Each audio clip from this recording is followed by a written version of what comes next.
రాష్ట్ర ఆర్థిక పరిస్థితుల దృష్ట్యా జూనియర్ డాక్టర్ల స్టైఫండ్ను 15% పెంచలేకపోతున్నామని వైద్యారోగ్య శాఖ మంత్రి సత్యకుమార్ తెలిపారు. ఏపీ జూనియర్ డాక్టర్స్ అసోసియేషన్ అధ్యక్షుడు ఈశ్వర్ శంకర్, ఉపాధ్యక్షుడు భార్గవ్ సాయి నాయుడు, ఇతర ప్రతినిధులు సచివాలయంలో మంత్రిని కలిశారు. 3 డిమాండ్లపై మంత్రితో చర్చించగా స్టైఫండ్ మినహా మిగిలిన రెండింటిపై మంత్రి సానుకూలంగా స్పందించారు. ప్రొఫెసర్ల ఉద్యోగ విరమణ వయస్సు పెంపు, ఎంఎస్సీ, పీహెచ్ఏ పూర్తి చేసిన వారిని నాన్ క్లినికల్ పోస్టులో నియమించాలన్న ప్రతిపాదనలపై జూనియర్ డాక్టర్లు ఆందోళన వ్యక్తం చేశారు. దీనిపై స్పందించిన మంత్రి ఉద్యోగ విరమణ వయసు పెంపు ప్రతిపాదన ప్రభుత్వ పరిశీలనలో లేదని స్పష్టం చేశారు.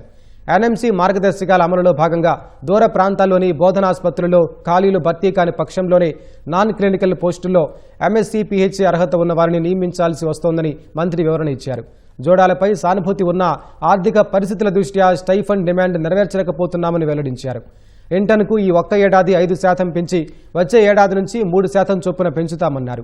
పీజీ, సూపర్ స్పెషాలిటీ పీజీలకు ఏటా 3% చొప్పున పెంచుతామని మంత్రి ప్రతిపాదించారు.